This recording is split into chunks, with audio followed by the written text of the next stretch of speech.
Dizia eu que começo a ter crianças, meninas e rapazes também, mas meninas em fase das puberdades, não é? Começam a chegar ali àquelas idades, em que começam a ir para a escola. Eu penso que as meninas nestas idades começam a olhar umas para as outras, umas já têm maminhas, outras não têm maminhas, outras já têm o período menstrual, outras não têm, outras acontece muitas vezes terem pela primeira vez na escola e não vão precavidas e depois ficam, enfim, descompostas e ficam envergonhadas e podem ser alvo de gozo. Portanto, há aqui uma série de situações que antes das aulas começarem os pais devem prevenir, porque, como é a soar, as hormonas nestas idades andam aos saltos, não é? É uma idade, a idade média ali por volta dos 12 anos, mas há meninas que fazem a puberdade aos 9 e outras aos 15 e é normalíssimo.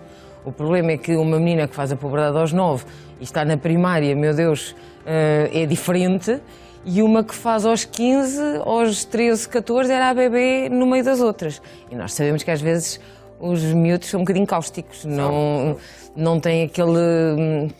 falam direto. E eu tenho tido jovens muito assustadas com a agressividade das colegas quando dizem tu és diferente. Mas ela não é diferente, isso não quer dizer que ela tenha alguma doença ou algo. A maturidade das crianças não se faz toda na mesma idade. Pode ser diferente por ser precoce ou pode ser diferente por ser uma menstruação mais tardia. Sim, também há situações que não são corretas e que se tem que controlar, porque há situações em que é realmente cedo demais ou realmente tarde demais que as meninas têm a sua primeira menstruação, mas há um intervalo bastante grande que é normal, e mais, no momento em que em que vem a primeira menstruação, a jovem muda muito o corpo. Se nós repararmos, as meninas sofrem um autêntico transforma, quer dizer, parece que sou outra. Por exemplo, se for um bocadinho cedo demais e mais nenhuma aconteceu, as mocinhas têm uma sensação de quem é esta? Passam pelo espelho e quem é aquela miúda que está ali naquele espelho? Tem uns altos. Começam a não gostar do seu corpo. E começam a achar que são estranhas, que aquilo não é aquele corpo com que elas estavam habituadas.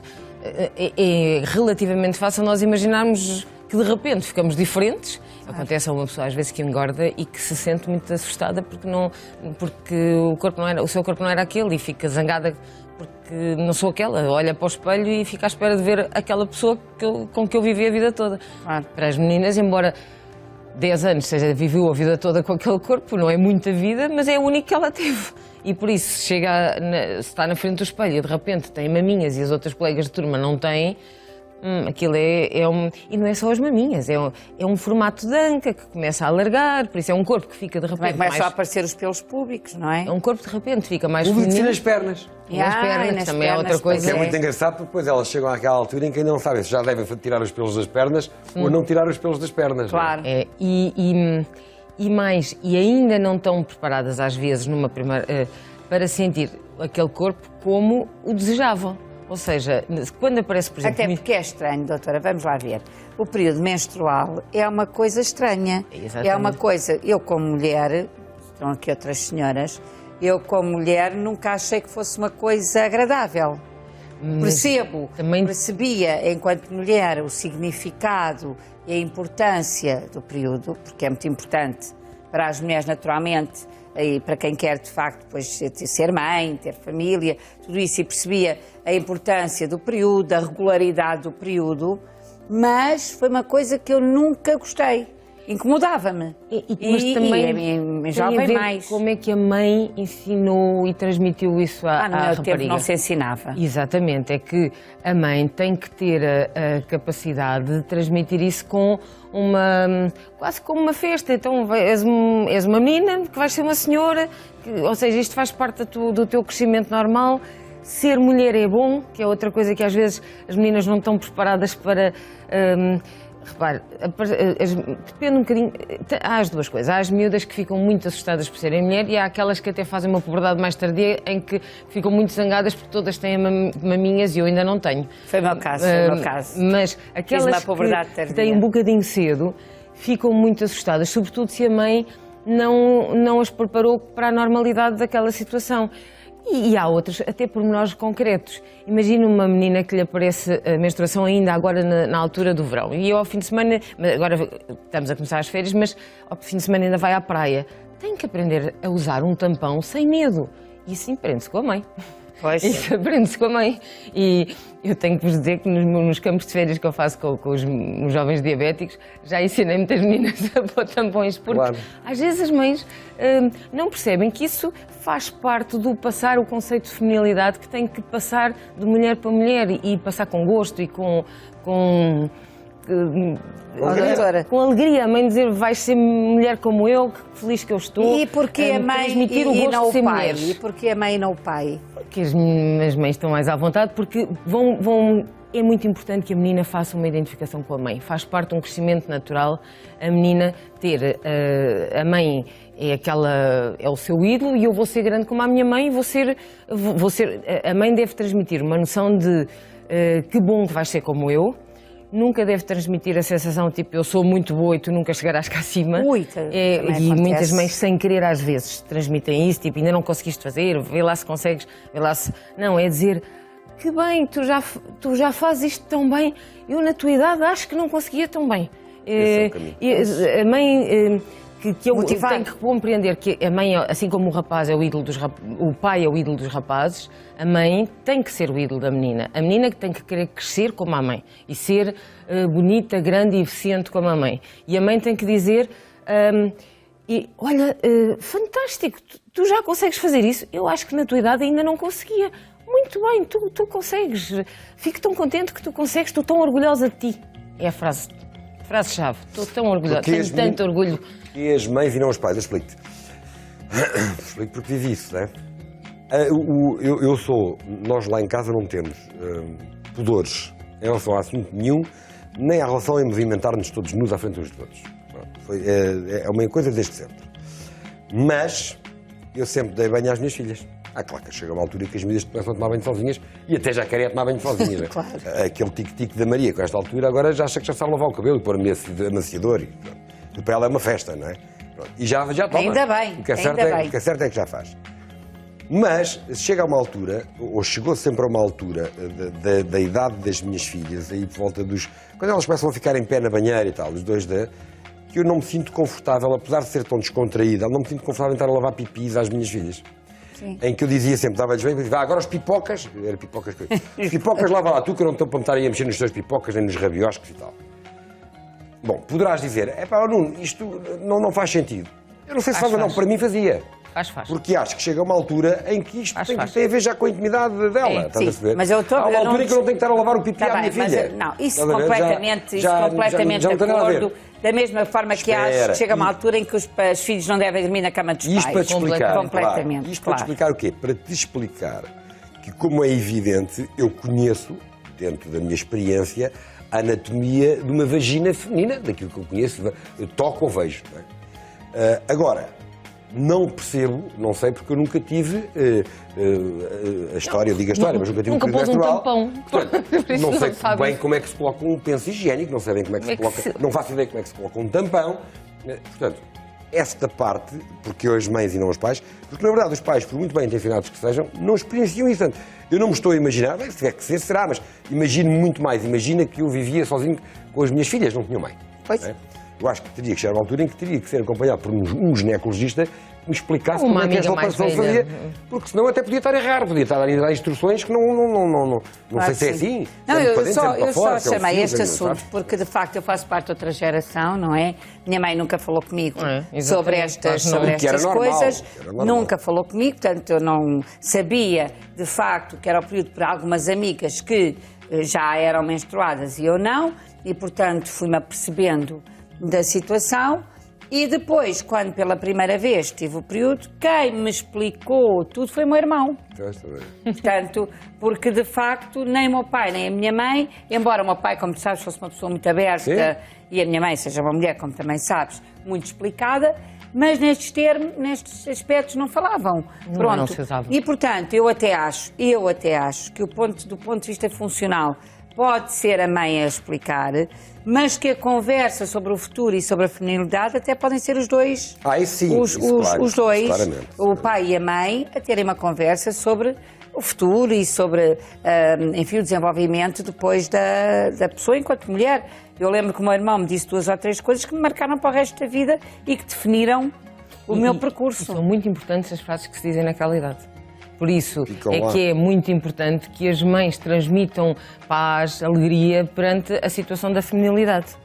Da mesma maneira que também não nos podemos esquecer que, ao contrário, às vezes há meninas que têm puberdade muito tarde, todas as outras já tiveram a sua primeira menstruação, já têm as suas maminhas, e elas continuam a crescer esticadinhas e... Era o meu caso, têm, era uma cana de pesca. e têm que perceber que isso é normalíssimo, que até a certa idade, ali 14, 15 mesmo, é normalíssimo, sobretudo se a mãe também foi assim. Normalmente há uma certa tendência hereditária e é importante perceber isso,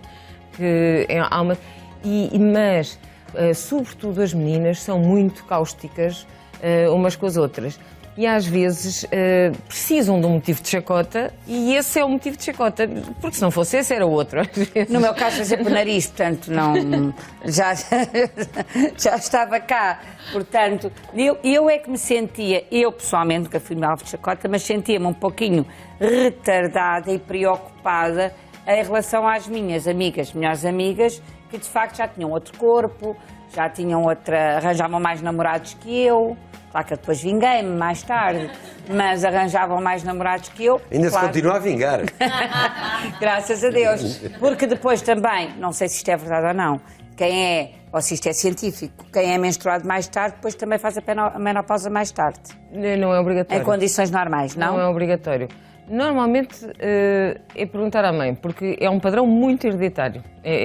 Não é obrigatório, mas é um padrão com muita tendência hereditária. Mesmo a idade da menopausa é um padrão com muita tendência hereditária. Ora bem, porque haver, nomeadamente, esta situação que eu conheço uma ou duas, em que as meninas tiveram pela primeira vez, e estamos a iniciar o ano escolar, a sua primeira menstruação na escola. E por isso as meninas têm que ser ensinadas Portanto, têm que ser preparadas antes. E têm que lhes explicar, pode vir a acontecer, e têm que andar no seu saquinho, na sua mochila, têm que andar com as coisas suficientes para depois não ficarem muito assustadas. E eventualmente, se já estão a começar a ter umas dorzinhas de barriga, podem andar com um penso pequenino para não ficarem muito assustadas e porque ficaram descompostas. Colocado, porque habituam-se a usar porque... Mais vale prevenir que remediar. Porque é muito inibitório para uma menina. Pois claro que é, de coitadinha. repente ficar suja, de repente... Sei que, atenção, que os meninos não podem levar tudo às costas. Atenção, que os meninos não podem levar mochilas... Estamos a começar o ano escolar, lá vamos mais uma vez. Mas um penso não pesa. Mas um penso não pesa e por isso programar aquela pasta onde vá o que é preciso, mas não mais do que é preciso, é importante. Doutora, eu sou desde sempre, e todos os anos temos aqui esta conversa, eu sou completamente contra as mochilas carregadíssimas, que eu fui professora de primeiro ciclo, como sabe. Então viu os pequeninos... E, portanto, aquelas 7, 8, 10 quilos que uma criança carrega às costas, uma criança pequenina, para nós já é pesado, para uma criança então, penso eu até que poderá vir a causar deformações. Pois vão ao marido da doutora. Pois vão ao Frederico, pois claro, obviamente. E eu sempre, enquanto professora, tive o cuidado de tentar aliviar-lhes a mochila, explicar o que é que podiam deixar na escola, o que é que tinham que levar para casa. Atualmente há o culto dos trabalhos de casa. Os meninos que já têm um horário grande na escola trazem imensos trabalhos de casa para casa. Diga. E por isso não há tempo para os meninos brincarem. Têm que trazer uma mochila cheia de livros para casa porque têm muitos trabalhos para fazer em casa. As coisas estão todas desorganizadas. Não se E mais grave, as escolas não têm condições para que os meninos lá deixem os materiais sem serem roubados. Exatamente. Essa é que é uma outra questão. Eu sei, não há cacifros para todos. Não há uma sala só para a mesma turma. Na mesma sala passam mais do que uma turma, mesmo no primeiro ciclo. Exatamente. Pode haver uma turma de manhã, outra turma à tarde. É complicado. O filho de Tomás, o ano passado, à segunda-feira, tinha as cadeiras todas menos uma. Pois. Imagina como é que é a mochila dele segunda-feira. Exatamente. Tinha que levar os cadernos específicos de cada cadeira e os livros. E mais... Às vezes são um e outro. 2 por disciplina. Sim. É uma coisa ridícula. Sim. Falámos sobre isso na reunião da escola. Achas que adianta alguma coisa? Não. Eles podiam levar pelo menos uma mochila com um trolley. Os trolleys mas eles não está na moda. Não está aí. Não está. E a outra coisa é, usam mochilas com... O problema dos trolleys é? problema dos trolleys. Espera aí, tens de ter microfone. Também tem problemas os trolleys? Pois é isso, eu não sei porque é que eu estou a ouvir. Tem, porque eu vejo muitas vezes os meus alunos a levarem o trolley todo torto. Porquê? Porque a alça do trolley não é suficientemente alta, não é? Para eles terem uma postura reta. Correta. Não é? Então, muitas vezes o trolley não implica levarem o peso às costas, mas vão com uma postura todos tortinhos. Mesmo assim, É melhor, mas também não é mesmo ideal. assim, mas não é ideal, Mas atenção, claro. Mas é bem mesmo visto. É, quando há mochilas, as alças têm que ser curtas. Sim. Como se fosse uma mochila de montanha. Os miúdos acham muita graça usar mochilas a meio do rabo, como eu digo. E depois fazem assim, podes segurar. E pronto, e vão parar realmente ao Frederico, porque ficam com as costas. As mochilas devem ser postas o mais possível que eles puderem cá em cima. Porque isso vai-lhes. E com um bom reforço, tem que ser uma mochila bem reforçada, não é? E, sobretudo, tem que permitir que as alças sejam encurtadas e se uma mochila estiver cá em cima, eles fazem assim. Se uma mochila estiver cá em baixo, eles puxam-na assim. A verdade, E vão enrolar todos. é que também ainda ninguém... Eu nem vou falar sobre isto, algo, porque acabei de ter uma ideia. Pronto, muito bem. Então não E as fales. ideias são boas ficarem Então graves. fica, guarda a ideia. Mas sabe que eu acho que nesta altura estamos a programar o regresso às aulas. Pronto, agora o meu mais novo já tem 16, mas esta sempre foi uma fase em que os pais até têm um certo stress e eu percebo que tenham um certo stress, porque há muita coisa para programar e que deve ser programada. Os miúdos têm que programar um horário decente, onde tenham horas para dormir. As crianças têm que dormir. Às vezes faz-me impressão, como é que vão fazer trabalhos depois de jantar? Esses trabalhos não interessam para nada. Não estão a tirar fruto nenhum. Nada. Estão estourados, estão acordados há 14 horas. Não estão a aprender nada. Pronto, por isso, horas para dormir, horas para realmente para estudar, porque obviamente que estamos numa sociedade competitiva, os miúdos têm que ter as notas melhores que puderem, e horas para não fazer nada. Horas para ter algum desporto, que é outra coisa que as pessoas têm que perceber, que os jovens, para se desenvolver harmoniosamente, têm que fazer desporto, por isso horas para... Mas atenção, o desporto tem que ser um desporto que eles gostem. Claro. Não ponham os miúdos na natação se eles estarem em natação. Porque eles depois inventam tudo para não ir. Eu hoje dou uma barriga, hoje não sei o quê. Um está no futebol, outro está no surf e outro no hip-hop. Tem que ir para o que gosta. Mas é que A natação aquela é um desporto ótimo e realmente ajuda imenso no desenvolvimento, sobretudo dos mais novinhos. Mas há uns que odeiam. Não ponham os miúdos num desporto que eles odeiam. O desporto tem que ser uma forma de lazer também. Exatamente. Nunca pode ser um castigo. Na minha opinião, os mais pequeninos, se gostarem, a natação é um ótimo desporto. E os maiorzinhos, assim, aqueles 10, 12, 15, já até a adolescência já deviam fazer desportos de equipe, porque quando chegar à nossa idade ninguém os quer numa equipe. Por isso, convinha fartar esses desportos de equipe, que além de mais lhes promove a capacidade de integração, de interação, que os miúdos agora interagem com siglas de mensagens. Por isso, um desporto de equipe... De convívio. E obriga-os a saber interagir. Interagir, saber o seu lugar, saber contribuir, mas também saber aceitar o outro e falar com... E os Eu defeitos tenho dos outros? com o desporto uma experiência com o Vasco. O Vasco teve até uma certa altura algumas dificuldades de concentração e atenção e, portanto, precisava de alguma coisa que o concentrasse, que não fosse uma psicoterapia, e foi no golfe que ele conseguiu ir buscar aquela concentração, aquela atenção, aquele tempo de pensar e de se executar. Portanto, cada criança também depois tem que encontrar. Exatamente. E ele começou com 13 anos e foi fabuloso. Cada miúdo ainda hoje. Cada miúdo tem o desporto que o faz mais feliz. E um miúdo vai cumprir esse desporto muito mais alegremente e, sobretudo, e cumpri-lo mais se gostar. Claro. Por isso, é importante. As pessoas dizem, mas este ano está neste desporto, para o ano está no outro. Claro! Provavelmente não vai ser desportista de alta competição em nenhuma. O desporto também tem uma função pedagógica. Pedagógica e formativa, porque se um ano faço handball, no outro faço basquete, no outro faço corrida, aproveito e aprendo. Nós, no nosso tempo, fazíamos tudo. Exatamente, eu lembro, eu pude nadar nas minhas gravidezes porque tinha feito algum tempo de natação em miúda, mas de modo nenhum, eu fiz em miúda natação, balé e handball. E lembro que balé e handball houve tempos em que fiz os dois ao mesmo tempo, o que era um pratinho porque era gozada nos dois lados. Balé e handball é um bocadinho antagónico, mas eu gostava dos dois. Isto que a doutora fala é importantíssimo dos miúdos terem os seus tempos. E no seu caso não há melhor exemplo, porque o seu filho mais velho, no caso o mais velho, o mais novo também lá estará no caminho dele, o seu filho mais velho soube fazer isso tão bem que conseguiu médias para Apenas para entrar. E fez o conservatório de piano. Apenas para entrar E jogou rugby na seleção, por isso.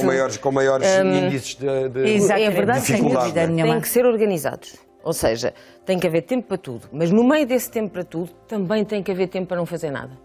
Tempo Exatamente, para tudo deixar o que crescer a sepa a imaginação. mente. Aquele tempo para ir para e um tempo para não fazer nada sem ecrãs. Sem creche. É para ir para o quarto e tantos brinquedos, e o que é que eu faço a isto? O que é que eu hoje vou fazer? E depois às vezes fazem patifarias. Ótimo! Claro. As patifarias são umas... Eu lembro-me do meu filho mais novo fazer uma coisa gira, que eu afastei-me quando voltei. Mamã, acabou a cola, acabou a fita cola e prendi os meus desenhos com fita cola na parede com cola na parede do quarto. Imaginem. Que é muito bom de tirar para a tinta atrás. Só saíram quando pintamos o quarto novo, não é? E eu, Perfeito. são tão bonitos. Estavam colados, não havia nada a fazer. Olha, Ora bem. isso era uma coisa gira para um sem maldades. Já lá vamos.